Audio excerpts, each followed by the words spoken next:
హల్లెలూయా. ప్రభువైన యేసుక్రీస్తు నామములో మీ అందరికీ నా హృదయపూర్వక వందనములు. మరొకసారి పరిశుద్ధ దినంలో అందరం కూడా కళ్ళు మూసుకొని ప్రారంభ ప్రార్థన చేసుకుందాం.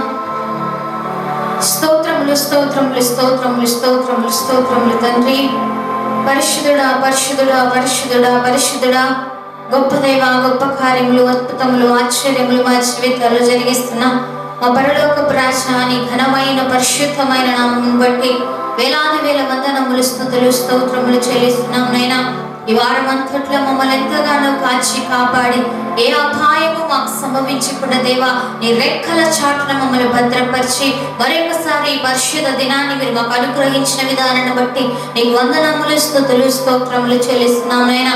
ఉదయకాల సమయంలో నీ సన్నిధి, నీ ప్రసన్నత మీరు మాతో ఉంచుకోరండి. పరిశుద్ధుడానికి స్తోత్రములైనా బలమైన కార్యములు ఉదయకాల సమయంలో జరిగిస్తురండి. పాటల ద్వారా మహిమ పొందండి, స్తుతి ఆరాధన ద్వారా మహిమ పొందండి, వాక్యం ద్వారా మీరు మాతో మాట్లాడుతురండి తండ్రి. నీకు స్తోత్రములైనా. ఈ లైవ్ లో ఎంతమంది ఏకీవిస్తున్నారు దేవా, ప్రతి ఒక్క బిడ్డను తండ్రి నైనా నీ మెండైన దీవెనలతో కప్పుతురండి తండ్రి. నీకు స్తోత్రములైనా. నీ ఆశీర్వాదములతో నింపుతురండి తండ్రి. నీకు స్తోత్రములైనా.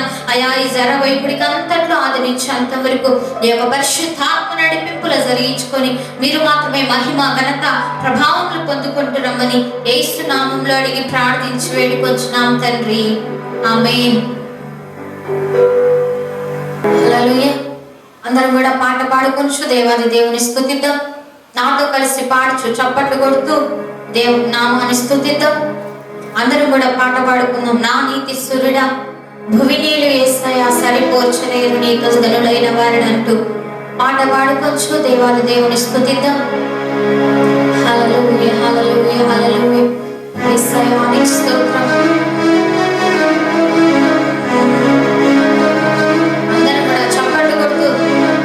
దేవాది దేవుని స్తుతించి మహిమ పరుద్దాం.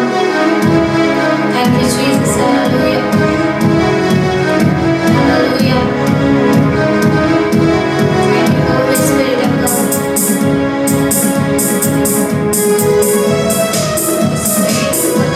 స్తుతులు స్తోత్రం.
దేవాది దేవుని స్తుతిద్దాం.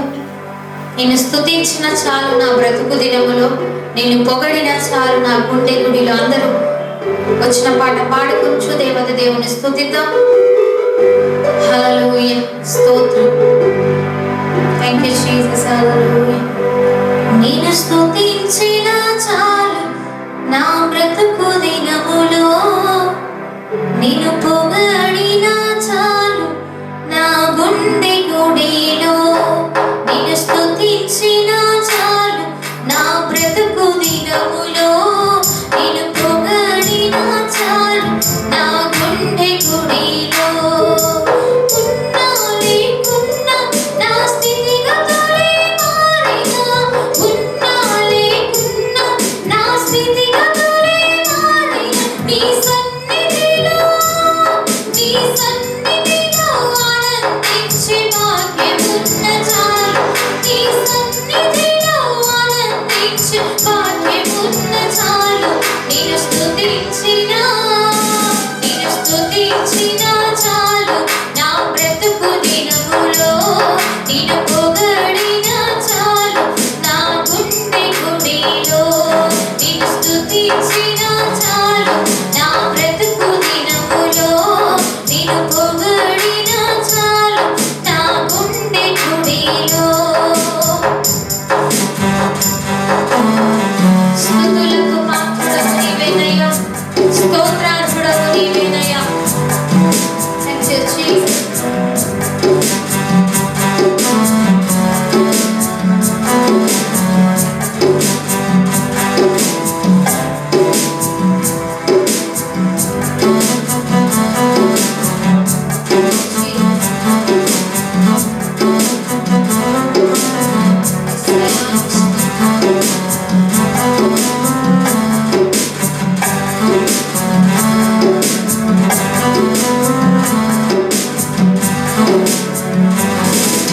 స్తుతులకు పాత్రుడవు నీవేనయ్యా, స్తోత్రార్హుడవు నీవేనయ్యా.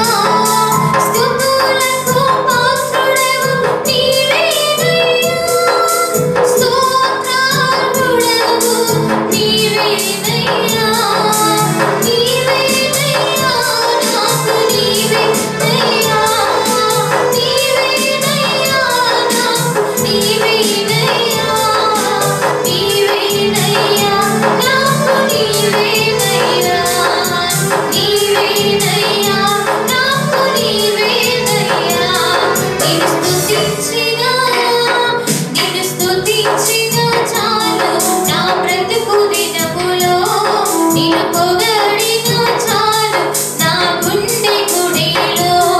నిన్ను స్తుతించిన చాలు నా బ్రతుకు దినములో, నిన్ను పొగడిన చాలు నా గుండె గుడిలో.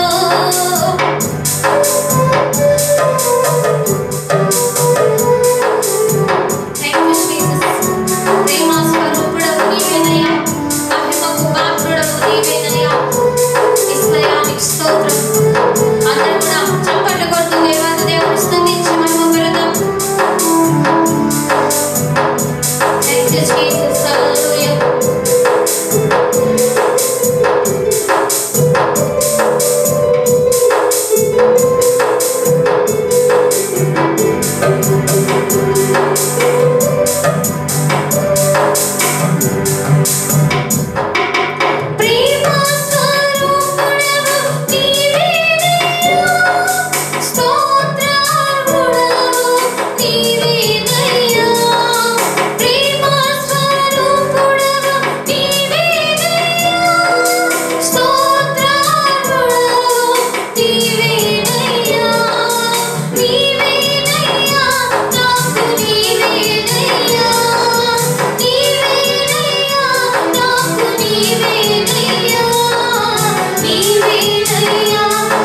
హల్లెలూయా హల్లెలూయా హల్లెలూయా.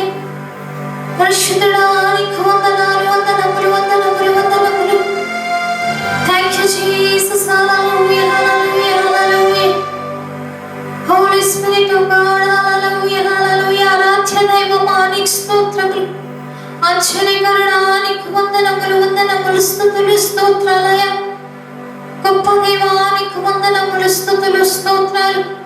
రాజులకు రాజువైన దేవా ప్రభువులకు ప్రభువైన తండ్రి నీకు స్తోత్రములు.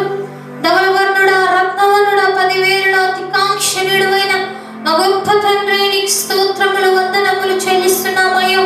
మరొకసారి ఉదయకాల సమయంలో నీ సన్నిధిలో మేము చేరి నిన్ను స్తుతించే వాక్యాన్ని ఆరాధించే వాక్యాన్ని ధన్యతను మీరు మాకు అనుగ్రహించినందుకే నీకు వందనాలు స్తుతులు స్తోత్రాలయ్యా. ఈ దినము చూడగా ఎంతో మంది నశించున్నారయ్యా. అయ్యా నీ కృపలో మమ్మల్ని భద్రపరిచినైనా నేను స్తుతించే వాక్యాన్ని తండ్రి మంచి సమయాన్ని మీరు మాకు అనుగ్రహించినందుకే నీకు స్తోత్రములు నాయనా. ఉదయకాల సమయంలో నీ సన్నిధి నీ ప్రసన్నత మీరు మాతో ఉంచుతురండి. పరిశుద్ధాత్మ దేవా మీరు మా మధ్యలో సంచరిస్తురండి. యేసయ్య లైవ్ లో ఎక్కిస్తున్న ప్రతి ఒక్క బిడ్డను మీరు దర్శిస్తురండి తండ్రి నీకు స్తోత్రములు. ప్రతి బిడ్డతో మీరు మాట్లాడుతురండి తండ్రి నీకు స్తోత్రములు నాయనా. యేసయ్య నీకు వందనములు. పరిశుద్ధాత్మ దేవా నీ ఆత్మ కార్యములు ఉదయకాల సమయంలో జరిగిస్తురండి నాయనా. యేసువే నీకు వందనాలు నాయనా.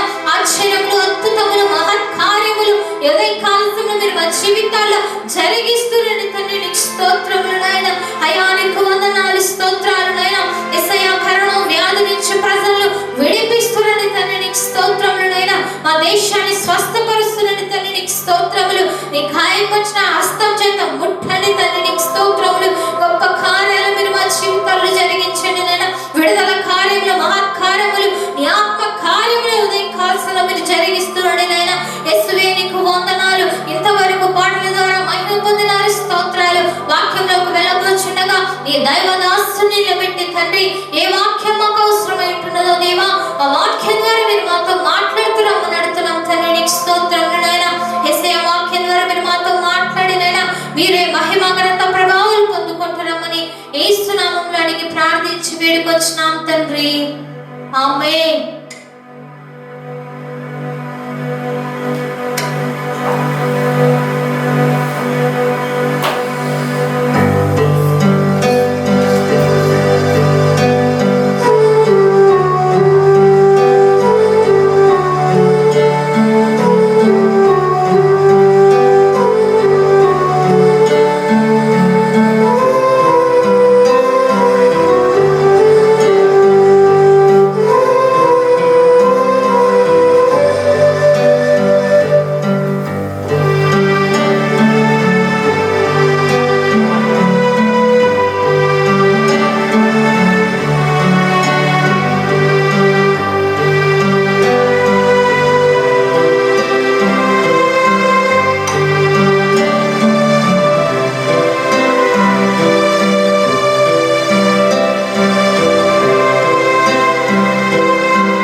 యేసుక్రీస్తు నామములో మీ అందరికీ నా వందనాలు తెలియజేస్తూ చిన్న ప్రార్థన చేసుకొని దేవుని వాక్యాన్ని మనం ధ్యానించుకుందాం.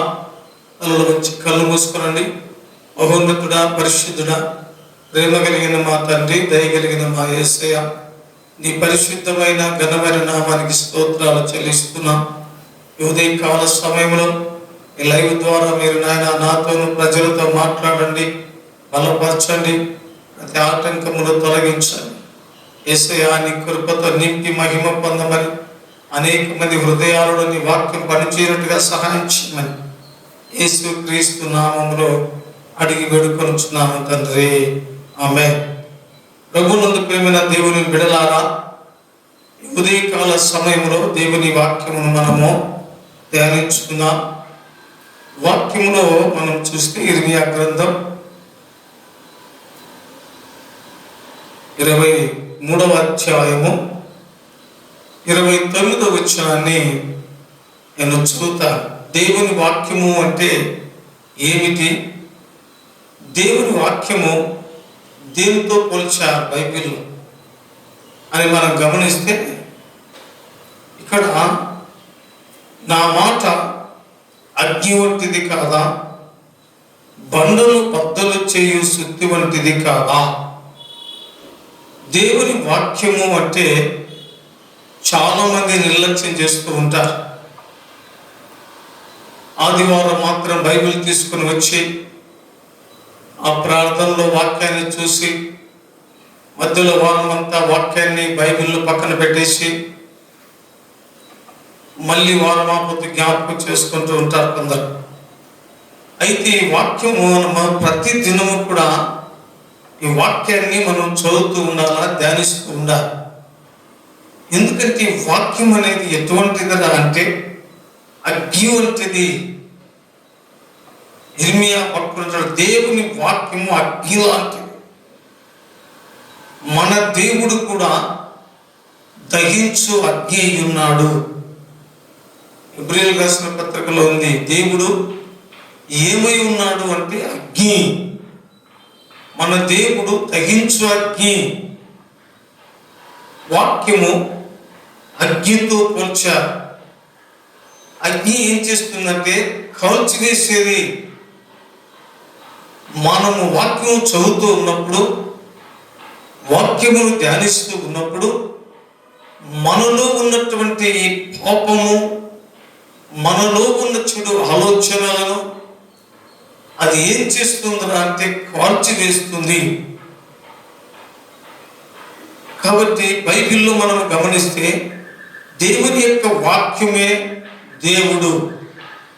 మనందరికీ తెలుసు, యోహాను సువార్త 1:1 రాయబడి ఉంది, ఆదియందు వాక్యము ఉండెను, వాక్యము దేవుని యొద్ద ఉండెను, ఆ వాక్యము దేవుడై ఉండెను. దేవుని స్తోత్ర. వాక్యమై ఉన్నటువంటి దేవుడు శరీరాన్ని దాల్చుకొని యేసు క్రీస్తులా ఈ లోకానికి వచ్చాడు. కాబట్టి ప్రభునందు ప్రియమైన దేవుని ప్రజలారా, మన వాక్యం చదువుతూ ఉన్నప్పుడు దేవుడు మనతో మాట్లాడుతూ ఉంటాడు.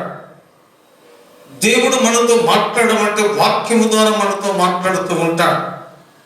దర్శన రీతిగా మాట్లాడతాడు, స్వరం ద్వారా మాట్లాడతాడు. అయితే ఈ వాక్యాన్ని మనము నిర్లక్ష్యం చేయకుండా, ఈ వాక్యాన్ని మనం ప్రతి దినము చదువుతూ ఉన్నప్పుడు ఆ వాక్యం మనము నడిపించేది, బలపరిచేది, బ్రతికించేది వాక్యమే. కనుక మొదటిది ఏమని రాయబడి ఉందంటే దేవుని వాక్యము అగ్ని వంటిది అని దేవుని వాక్యములో రాయబడి ఉంది. హెబ్రీయులకు రాసినటువంటి పత్రికలో మనం గమనిస్తే ఈ దేవుని యొక్క వాక్యము అగ్ని లాంటిది. అదేవిధంగా మన దేవాతి దేవుడు ఏమై ఉన్నాడు అంటే దహించు అగ్ని అయి ఉన్నాడు. దేవునికి స్తోత్రం కలుగునుగాక. హల్లెలూయా, హల్లెలూయా. బైబిల్లో మనం చూస్తే హెబ్రీయులకు రాసినటువంటి పత్రిక 12వ అధ్యాయము చివరి వచనం 29వ వచనం, దేవునికి స్తోత్రం. నేను చదువుతాను. దైవ కృప కలిగి ఇందుము, ఆ కృప కలిగి వినయ భయభక్తులతో దేవునికి ప్రీతికరమైన సేవ చేయుదుము. ఏలయనగా మన దేవుడు దహించు అగ్ని అయి ఉన్నాడు. మనం చదివినప్పుడు వాక్యమే దేవుడు, దేవుడే వాక్యం అని రాయబడింది. కాబట్టి అగ్ని, ఇది వాక్యము అగ్ని అయి ఉన్నది, దేవుడు కూడా అగ్ని అయి ఉన్నాడు.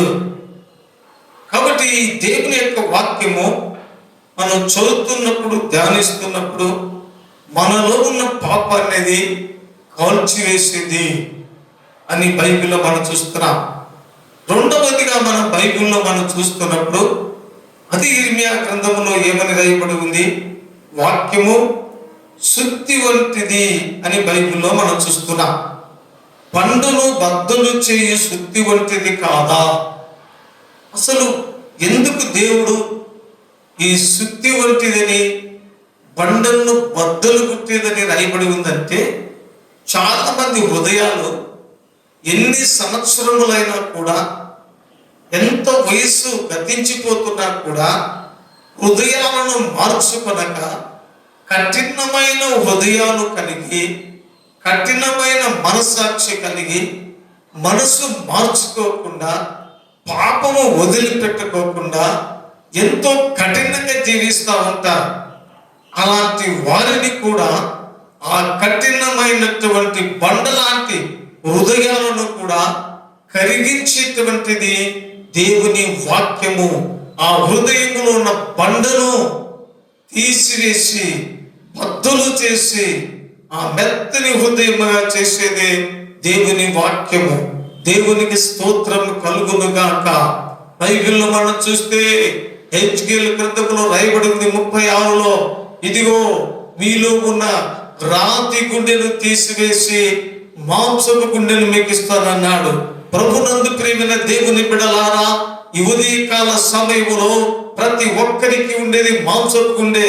కానీ అక్కడ దేవుడు ఎందుకు అలా మాట్లాడుతున్నాడంటే, హృదయం కఠినముగా ఉంటారు కొంతమంది, బండలాంటి హృదయం కలిగి ఉంటారు, మూర్ఖముగా ప్రవర్తిస్తూ ఉంటారు, వ్యతిరేకంగా మాట్లాడుతూ ఉంటారు. మేము మరి ఆదిలో నుంచే క్రైస్తవులము, మాకు మారుమనసు అవసరం లేదు, మాకు బాప్తిసం అవసరం లేదు అనేటువంటి మాటలు మాట్లాడుతూ మనసు మార్చుకోకుండా, పాపం వదిలిపెట్టుకోకుండా, బాప్తిసం పొందుకోకుండా కఠినంగా ఉండేటువంటి హృదయాలను గురించి దేవుడు ఆ మాట మాట్లాడాడు. అందుకే అలాంటి వారిని కూడా మార్చగలిగే ఒక శక్తి కలిగిన వాక్యము, బండలను బద్దలు చేసేటువంటిది దేవుని వాక్యము. బైబిల్లో ఎంతో మంది దేవుని యొక్క వాక్యము ద్వారా, దేవుని యొక్క స్వరము ద్వారా మార్చబడ్డారు. అపోస్తులైనటువంటి పౌలు, ఇదిగో సౌలుగా ఉన్నప్పుడు అతని హృదయం బండ లాంటిది, కఠినమైన వాడు, క్రైస్తవులను హింసించేవాడు, ఘోరముగా ఇబ్బంది పెడుతూ ఎంతగానో హింస చేసేటువంటి వాడు. అలాంటి హృదయాన్ని దేవుడు మార్చి ఆ వాక్యము ద్వారా అతని హృదయాన్ని బద్దలు చేసి, మెత్తన చేసి దేవుని సాకునిగా మార్చగలిగింది. కనుక ఒకటి, దేవుని వాక్యము అగ్నితో సమానము. రెండవది, దేవుని వాక్యము శుద్ధి లాంటిది. అది మన హృదయాలను మార్చగలిగే శక్తి కలిగినటువంటిది. ఈ రోజుల్లో మనం గమనిస్తే ఏ కోర్టులు, ఏ పోలీస్ స్టేషన్లు, ఎక్కడ ఏ ఉపదేశము మారని మనుషులు వాక్యం ద్వారా మార్చబడుతున్నారు. అనేక మంది దొంగలు మారు మనసు పొందుతున్నారు. నరహంతకులను మారుస్తుంది వాక్యము, వ్యభిచారులను మారుస్తుంది వాక్యము, దొంగలను మారుస్తుంది వాక్యము, పాపములో ఉన్న వారిని, ఇదిగో లోకములో ఉన్న వారిని మార్చుతుంది వాక్యము. వాక్యమునకంత శక్తి ఉంది. ఎందుకంటే నిజమైన సజీవమైనటువంటిది వాక్యము. దేవునికి స్తోత్రం కలుగును గాక.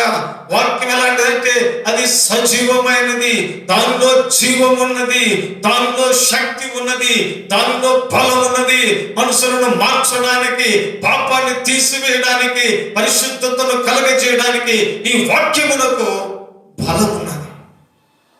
అందుకే బైబిల్లో రాయబడి ఉంది, అది ఏప్రిల్కు రాసినటువంటి పత్రికలో 4వ అధ్యాయంలో మనం గమనించినప్పుడు అక్కడ రాయబడి ఉంది, ఈ వాక్యము ఎలాంటిది అని మనం గమనిస్తే అది ఖడ్గములాగా మన హృదయాలలో దూరిపోయి మనలను సంపూర్ణులుగా మార్చేటువంటిది దేవుని యొక్క వాక్యం. 4వ అధ్యాయం ఏప్రిల్కు రాసిన పత్రిక 12వ వచనములో నేను చదువుతాను, విందాం. ఎందుకనగా దేవుని వాక్యము సజీవమై బలము గలదై, రెండంచులు గల ఎటువంటి ఖడ్గము కంటెను వాడిగా ఉండి ప్రాణాత్మలను, కీళ్లను, మూలుగను విభజించునంత మట్టుకు దూరుచు, హృదయము యొక్క తలంపులను, ఆలోచనను శోధించును.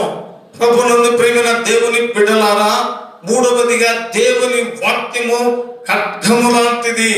ఖడ్గము లాంటిది, అది సజీవమైనది, అది బలము కలిగినటువంటిది. ఆ వాక్యము మన హృదయములోనికి దూరుతుంది, మన తలంపులోనికి దూరుతుంది, మనలో ఉన్న పాపపు ఆలోచనలకు దూరుతుంది. మనలో చెడును, మనలో ఉన్న పాపాన్ని, తలంపుల్లో, కాళ్ళల్లో, కీళ్ళల్లో ఉన్నటువంటి ప్రతి చెడును తొలగించేటువంటి ఖడ్గము లాంటిదని బైబిల్లో రాయబడి ఉంది. చెప్పుకుంటూ పోతే ఎన్నో ఉన్నాయి. అది సజీవమైనదని, అది బలమైనదని రాయబడి ఉంది, అది ఖడ్గము లాంటిదని దేవుని వాక్యంలో రాయబడింది. కాబట్టి నిన్ను పరిశుద్ధపరిచేది వాక్యము, నిన్ను బ్రతికించేది వాక్యము, నిన్ను పరలోకానికి తీసుకుని వెళ్ళేది వాక్యము. ఈ పరిశుద్ధ గ్రంథమును నువ్వు చదువుతూ ఉన్నప్పుడు, ఈ పరిశుద్ధ గ్రంథాన్ని నువ్వు వెంబడించినట్లయితే, ఈ వాక్యము నీకు సజీవముగా జీవమునిచ్చి నిన్ను పరలోకానికి తీసుకొని వెళ్ళేటువంటిది వాక్యం.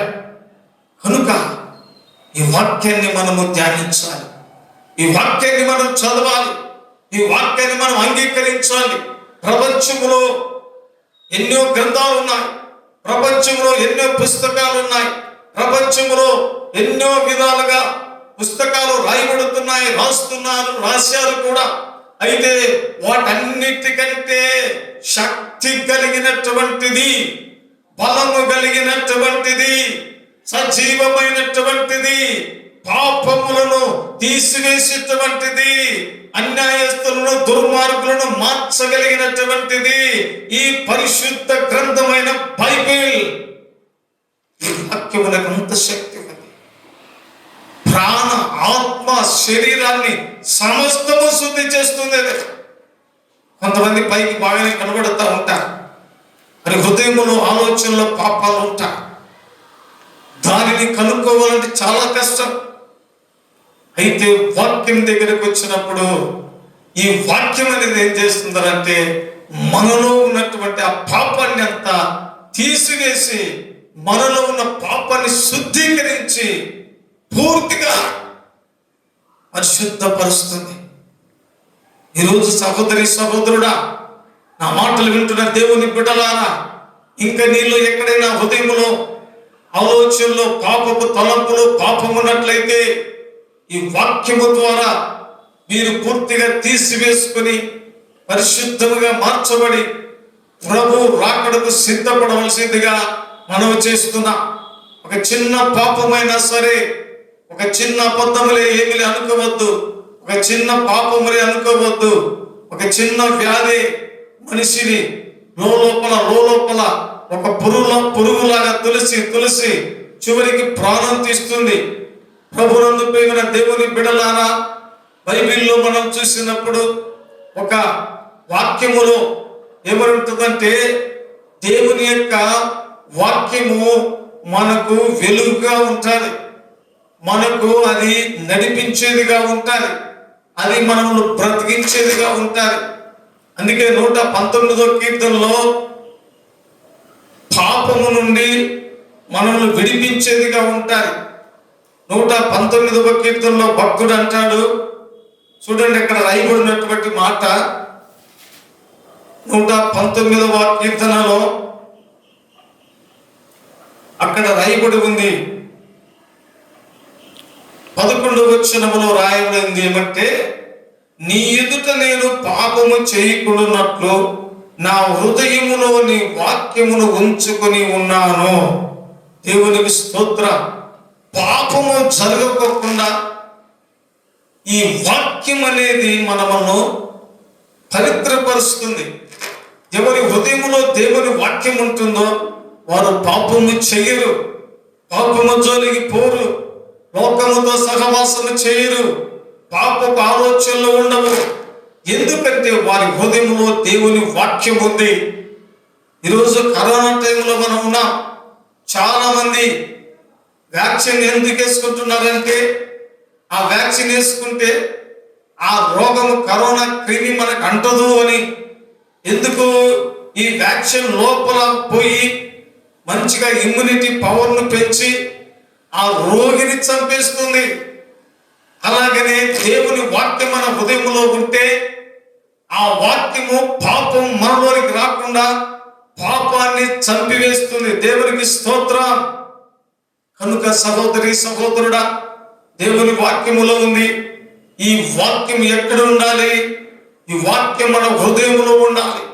ద్వితీయోపదేశ కాండంలో రాయబడి ఉంది 6వ అధ్యాయం 4వ వచనములో, ఈ వాక్యము నీ హృదయములో ఉండవలెను, ఇది నీ పిల్లలకు నేర్పించవలెను. వారు కూర్చున్నప్పుడు, వారు లేచినప్పుడు, వారు పండుకున్నప్పుడు దేవుని వాక్యమును గురించి మాట్లాడవాలని దేవుని వాక్యములో రాయబడి ఉంది. కాబట్టి ఉదయ కాలములో దేవుని వాక్యమును మన హృదయములో ఉంచుకొని పాపమును తొలగించుకుందాం. దేవునికి స్తోత్రం. హల్లెలూయా. కనుక దేవుని వాక్యము ఖడ్గం. ఎలాంటి ఖడ్గం అంటే, ఎఫెసీయులకు రాసిన పత్రికలో 6వ అధ్యాయము 17వ వచనములో ఏమని రాయబడి ఉందంటే, మరియు రక్షణాయును శిరస్త్రాణమును దేవుని వాక్యమును ఆత్మ ఖడ్గమును ధరించుకొనుడి. ఎలాంటిది ఇది వాక్యం అంటే? ఆత్మ ఖడ్గం. దేవుని వాక్యము ఒకటి సజీవమైనది, రెండవది బలమైనది, మూడవది ఆత్మ ఖడ్గమై ఉన్నది. ప్రభునందు ప్రియమైన దేవుని ప్రజలారా, ఈ వాక్యమును మన హృదయంలో ఉంచుకున్నట్లయితే మనము పాపము చేయలేం. మనకు ఆ హృదయంలో వాక్యాన్ని చూసి ఏ సాతాను మనను దగ్గరికి రాదు. అందుకే ప్రతి ఒక్కరూ దేవుని వాక్యమును హృదయములో ఉంచుకోవాలి. అంతేకాకుండా పరిశుద్ధ గ్రంథములో నుండి మనం గమనించినట్లు మరి 119వ కీర్తనలో దేవుని వాక్యముల గురించి అనేక విషయాలు రాయబడి ఉన్నాయి. కీర్తనల గ్రంథము 119వ కీర్తనలో మనము గమనిస్తే 105వ కీర్తన 105వ వచనములో ఆ దేవుని వాక్యము ఏమైనది అనేది ఇక్కడ మనం చూస్తున్నాం. నీ వాక్యము నా పాదములకు దీపమును, నా త్రోవకు ఎలుగై ఉన్నది.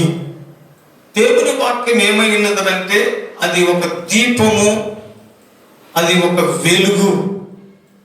ప్రభునందు ప్రియ దేవుని ప్రజలారా, ఎక్కడైతే చీకటి ఉందో, ఎక్కడైతే పాపం ఉందో ఆ చీకటిని పారదోలి, ఆ పాపమును పారదోలి, చీకటి జీవితాలు, చీకటి బ్రతుకులను, చీకటితో నింపబడిన హృదయాలను వెలిగించేదే దేవుని వాక్యం. హల్లెలూయా. మనం గమనించినట్లయితే లైట్ ఆఫ్ చేస్తే చీకటి వచ్చేస్తుంది, లైట్ వేస్తే వెలుగు వచ్చేస్తుంది. అంటే అనేక మంది హృదయాలు చీకటిలో ఉన్నటువంటి వారు ఉన్నారు. చీకటిలో ఉన్న వారికి వెలుగును, బైబిల్లో ఉంది మరణాంధకారములో ఉన్నటువంటి వారికి జీవమును ప్రసాదించడానికి ప్రభువైన యేసు క్రీస్తు లోకాలకు వచ్చాడు. ఈ ఉదయకాల సమయంలో ఈ వాక్యాన్ని నువ్వు వెంబడిస్తే, ఈ వాక్యాన్ని చదివితే, ఈ వాక్య ప్రకారం జీవించగలిగితే నీ హృదయములను పాపాన్ని తొలగించి నీకు వెలుగును కలగజేసేటువంటిది దేవుని వాక్యం. అంతేకాకుండా దీపములాగా మన ముందు మనం నడవలసిన త్రోవలో మనం నడిపించేదే దేవుని వాక్యం. ప్రభునందు ప్రియమైనటువంటి దేవుని బిడ్డలారా, ఈ ఉదయకాల సమయంలో గమనించాలి. ఎంతో మంది చీకటిలో బ్రతుకుతున్నారు, పాపములో బ్రతుకుతున్నారు, అనేక మంది నరకానికి జోగుచున్నారు. ఎంతో మంది ఈ లోకములో ఇదిగో యేసు క్రీస్తును నమ్ముకోకుండా ఎన్నో వేల లక్షల కోట్ల మంది మరణిస్తూ నరకానికి వెళ్ళిపోతున్నారు. ఈ ఉదయ కాలంలో ఈ వాక్యాన్ని నా ప్రియమైన సహోదరి సహోదరుడా, నువ్వు ఏ కులమైనా, ఏ మతమైనా, ఏ జాతి అయినా, ఎవరైనా ఈ పరిశుద్ధ గ్రంథమును చదవగలిగినట్లయితే, ఈ వాక్యాలను ధ్యానించగలిగినట్లయితే నీలో ఉన్న చీకటి అంతా తొలగిపోతుంది, నీలో ఉన్న పాపం అంతా తొలగిపోతుంది. నువ్వు నడవలసిన మార్గములో అది నిన్ను వాక్యము నడిపిస్తుంది. నీకు ఆలోచన కలగజేసేటువంటిది వాక్యము, నిన్ను బలపరిచేది వాక్యము, నిన్ను బ్రతికించేది కూడా దేవుని వాక్యము. వాక్యములో రాయబడి ఉంది కదా, నీ వాక్యమే నన్ను బ్రతికించేది. 119, 105లో ఏమని ఉంది? నీ వాక్యము నన్ను బ్రతికించి ఉన్నది. నా బాధలో అది నాకు నెమ్మది కలగజేసేదే.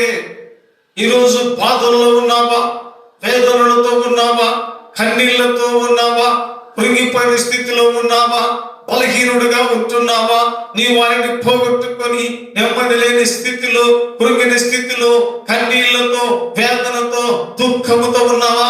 నా ప్రియమైన సహోదరి సహోదరుడా, ఈ వాక్యాన్ని హృదయంలో చేర్చుకొని ఈ వాక్యాన్ని నువ్వు చదివితే అది నీకు నెమ్మదిని ఇస్తుంది, అది నిన్ను బ్రతికిస్తుంది, అది నిన్ను తృప్తిపరుస్తుంది, నీకు ఆహారముగా పనిచేస్తుంది, నీ మార్గాల్లో క్షేమము కలుగజేస్తుంది, నీ జీవితంలో అద్భుతములు చేస్తుంది. అందుకే వాక్యము వాక్యము వాక్యం, ఆ వాక్యమే దేవుడు. అది బ్రతికించే వాక్యం, అది వెలుగునిచ్చే వాక్యం, అది దీపములా నిన్ను వెలిగించే, నీ జీవితాన్ని నడిపించే వాక్యం. అంతేకాదు బైబిల్లో రాయబడింది వాక్యం ఎలాంటిది అంటే 119, 103వ కీర్తనలో రాయబడింది, నీ వాక్యము నా జీవము ఎంతో మధురములు, అవి నా నోటికి తేనె కంటే తీపిగా ఉన్నవి. వాక్యము తేనె కంటే మధురమైనది. బైబిల్లో ఎందుకు తేనెలు గురించి రాయబడి ఉందంటే, ఎన్నో రుచులు తీపులు ఉన్నాయి, కానీ అన్ని కల్తీమయం. తేనెలో మాత్రం స్వచ్ఛమైనటువంటి తీపి ఉంటుంది, అది కూడా కల్తీ అయిపోయింది. ఎక్కడ చూసినా ప్రతిదీ కల్తీ కల్తీ కల్తీ అయిపోయింది. అయితే దేవుని వాక్యములో కల్తీ లేదు, అది స్వచ్ఛమైనది, దేవునికి స్తోత్రం. అది మధురమైనది, దేవునికి స్తోత్రం. అది తేనె కంటే ఇంకా తీపి కలిగినది.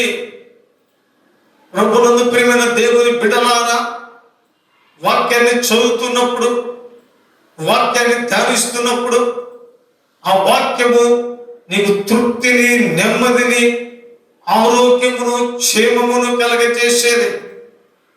సహోదరి సహోదరుడా, ఏ కష్టాల్లో ఉన్నా, ఏ బాధలో ఉన్నా, ఏ ఇబ్బందుల్లో ఉన్నా, ఏ శ్రమలో ఉన్నా, దేవుని వాక్యాన్ని చదువు, దేవుని వాక్యాన్ని ధ్యానించు. దేవుడు నీతో మాట్లాడతాడు, దేవుడు నిన్ను బలపరుస్తాడు, దేవుడు నిన్ను స్వస్థపరుస్తాడు. దేవుడు నీ జీవితంలో సమస్యలను, నీకున్న ఆర్థిక ఇబ్బందుల నుండి, నీకున్న కుటుంబ సమస్యల నుండి, అప్పుల బాధల నుండి నిన్ను విడిపించి, నిన్ను ధైర్యపరిచి, నిన్ను బ్రతికించి, నిన్ను నడిపించి, నిన్ను పరలోకానికి తీసుకొని వెళ్ళేది ఈ పరిశుద్ధ గ్రంథమైన దేవుని వాక్యం. హల్లెలూయా, హల్లెలూయా. కాబట్టి ఇది ఏమిటి? మధురమైనదే, ఇది బ్రతికించేది, ఇది వెలుగైనది వాక్యం, ఇది మధురమైనటువంటిది వాక్యం. ప్రభునందు ప్రియమైన దేవుని బిడ్డలారా, ఈ ఉదయకాలంలో మనం గమనిస్తే దేవుని వాక్యము ఒకటి అగ్గి వంటిది, రెండవది దేవుని వాక్యము శుద్ధి లాంటిది, మూడవది దేవుని వాక్యము అది దీపము వంటిది, దేవుని వాక్యము తేనె వంటిది, దేవుని వాక్యము ఎలుగు లాంటిది, దేవుని వాక్యము ఆత్మ ఖడ్గమై ఉన్నది, దేవుని వాక్యము శుద్ధి లాంటిది, దేవుని వాక్యము మధురమైనటువంటిది. ఈరోజు అలాంటి వాక్యాలను అంగీకరిస్తే, ఆ వాక్యాన్ని హృదయంలో చేర్చుకోగలిగితే, ఆ వాక్య ప్రకారం జీవించగలిగితే, ఈ వాక్యము నిన్ను దేవుని రాజ్యానికి తీసుకొని వెళుతుంది. దేవునికి స్తోత్రం కలుగును గాక. హల్లెలూయా, హల్లెలూయా. ప్రభునందు సహోదరి సహోదరుడా, గమనించాలి. ప్రతి ఒక్కరు కూడా ప్రతి దినము కూడా వాక్యాన్ని చదువుతూ ఉండాలి. వాక్యం మనతో మాట్లాడేది. ఒక రోజు నేను చాలా బాధల్లో ఉన్నా, ఆర్థికమైనటువంటి ఇబ్బందుల్లో ఉన్నా, ఒక సంస్థలో నుండి సహాయం వస్తుందని ఆశపడుతూ ఉన్నా. అయితే దేవుడు ఆ రోజు రాత్రి నాతో ఏం మాట్లాడాడంటే, పలాని వాక్యము తీసి చదువు అంటున్నాడు. ఏ వాక్యమని మనం చూస్తే 131వ కీర్తన 3వ వచనములో, ఇశ్రాయేలు ఇది మొదలుకొని నిత్యము యెహోవా మీదనే ఆశ పెట్టుకొనమో. ఇది మొదలుకొని దేవుని మీద నిన్ను ఆశ పెట్టుకో. సంస్థల మీద నువ్వు ఆశ పెట్టుకోవద్దు. నీ బంధువుల మీద నువ్వు ఆశ పెట్టుకోవద్దు. నీ స్నేహితులు ఇస్తారని ఆశ పెట్టుకోవద్దు. నీ మనస్సు దేవుని వైపు తిప్పి, దేవుడు నీకు సహాయకుడై, దేవుడే నిన్ను ఆదరించేవాడు, దేవుడే నిన్ను బ్రతికించేవాడు, దేవుని వాక్యమే నిన్ను బ్రతికించేది, దేవుని వాక్యమే నిన్ను నడిపించేది అని దేవుడు నాతో మాట్లాడినప్పుడు నాకెంతో ధైర్యం వచ్చింది, నాకెంతో బలం వచ్చేసింది. ఆ రోజు మొదలుకొని ఈ రోజు వరకు కూడా దేవుని వాక్య ప్రకారము విశ్వాసముతోనే బ్రతుకుతూ, విశ్వాసంతోనే జీవిస్తూ, ఎవరి మీద మనసు పెట్టుకోకుండా, ఎవరి మీద ఆశ పెట్టుకోకుండా, ఎవరి మీద ఆధారపడకుండా దేవుని మీదనే ఆధారపడుతూ ప్రభు సేవలోనే ముందుకెళ్తున్నా. వాక్యం మనతో మాట్లాడుతుందండి. వాక్యము దేవుడై ఉన్నాడు కదా, దేవుడే వాక్యమై ఉన్నది కదా. కనుక ఉదయకాల సమయంలో అది బ్రతికించే వాక్యం, నెమ్మదినిచ్చే వాక్యం, బాధలలో నెమ్మదినిచ్చేది. ఏ శ్రమలో, కష్టంలో, బాధలో ఉన్నా నేను ఆదరించేది దేవుని వాక్యం. హల్లెలూయా. దీనిలో అంత శక్తి ఉన్నది. నా ప్రియమైన సహోదరి సహోదరుడా, నా మాటలు ముగిస్తున్నాను. ఇలాంటి వాక్యాన్ని నువ్వు చదవడము, ధ్యానించడము, వాక్య ప్రకారం జీవించడం నేర్చుకోగలిగితే ప్రభు నీ జీవితంలో గొప్ప కార్యాలు జరిగిస్తా. మరొకసారి దేవుడి యొక్క మాటలు దీవించి ఆశీర్వదించునుగాక. ప్రార్థన చేసుకుందా. మహోన్నతుడా, పరిశుద్ధుడా, ప్రేమ కలిగిన మా తండ్రి, దయ కలిగిన మా యేసయ్య, నీ పరిశుద్ధమైన ఘనమైన నామానికి స్తోత్ర. ఈ ఉదయ కాలములో నాయన నీ వాక్యములో ఉన్న శక్తి ఏమిటో, నీ వాక్యము ఏమైనదో సాదృశ్యంగా మీరు మాట్లాడినందుకే స్తోత్రము నాయన. అది ఖడ్గమైనది ప్రభువా, నీ వాక్యము సజీవమైనది ప్రభువా, నీ వాక్యము బలము కలిగినది నాయన. నీ వాక్యము శుద్ధి లాంటిది ప్రభువా, నీ వాక్యము అగ్ని లాంటిది ప్రభువా, నీ వాక్యము మధురమైనది ప్రభువా, నీ వాక్యము నాయన ఆత్మ ఖడ్గము నాయన, నీ వాక్యము వెలుగు నా తండ్రి. నీ స్తోత్ర. నీ బిడ్డలను వెలిగించండి, నీ బిడ్డలు వాక్యంతో నింపండి ప్రభువా. ప్రతి హృదయంలో ఉన్న పాపము, ప్రతి హృదయంలో ఉన్న చీకటి, ప్రతి కుటుంబంలో ఉన్న చీకటి యేసు క్రీస్తు నామములో తొలగిపోవును గాక. దేవుని శక్తి కుటుంబంలో పనిచేయును గాక. ప్రతి వ్యాధులు, కరోనా వ్యాధి, బంధకాలు యేసు నామములో ఊడిపోవును గాక. సాతాను కట్లు యేసు నామములో తప్పబడును గాక. దేవుని పరిశుద్ధాత్మ అగ్ని అభిషేకం ప్రతి ఒక్కరి మీద కుమ్మరించును గాక, కుమ్మరించబడును గాక.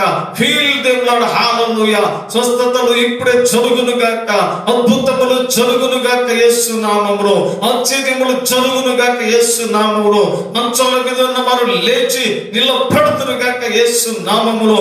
దేవుని అగ్ని అభిషేకము, దేవుని వాక్కును పంపి అయ్యా ఆ రోజు ఇశ్రాయేలు ప్రజలు స్వస్థపరిచినట్టుగా నీ వాక్యమును పంపి వారిని స్వస్థపరచమని ప్రార్థిస్తున్నా. కృంగిన వారిని లేవనెత్తండి ప్రభువా, బలహీనులను బలపరచండి ప్రభువా. ఉదయ కాలములో ఆశ్చర్య కార్యములు, అద్భుత కార్యములు ప్రతి కుటుంబములో జరిగించమని మేము ప్రార్థిస్తున్నాం. వందనాలు, స్తోత్రాలు నాయన. ఇంకా ఎంతమంది వాక్యానికి విధేయత చూపలేదు, ఎంతమంది ఇంకా రక్షణ లేక, మారు మనసు లేక దేవా ఇంకా పాపములో లోకములో జీవిస్తున్నారు. నీ వాక్యము ద్వారా వారితో మాట్లాడిన ఆయన వారిని వెలిగించండి, వారిని బ్రతికించండి అయ్యా. వారిని పరలోక వారసులుగా మార్చమని ప్రార్థిస్తున్నాం. గొప్ప కార్యములు జరిగించండి అయ్యా. ఈ లైవ్ లో చూస్తున్న ప్రతి బిడ్డను పేరుకన్నా దీవించి ఆశీర్వదించి మహిమ పొందమని యేసు క్రీస్తు నామములో అడుగుచున్నాము తండ్రి. ఆమేన్. తండ్రి అయిన దేవుని యొక్క ప్రేమయు, ప్రభు అయిన యేసు క్రీస్తు వారి కృపయు, పరిశుద్ధాత్మ దేవుని యొక్క అన్యోన్య సహవాసము బిడ్డలందరికీ ఇప్పుడు ఎల్లప్పుడూ సదాకాలము తోడైంది నడిపించునుగాక. ఆమేన్. యేసు రక్తమే జయం, ప్రభు యేసు రక్తమే జయం, ప్రభు యేసు నామమునకు సంపూర్ణ విజయం కలుగునుగాక. ఆమేన్. అందరికీ ప్రభు నామమున వందనాలు. దేవుడు మరొకసారి మిమ్మల్ని దీవించి ఆశీర్వదించునుగాక. ఆమేన్.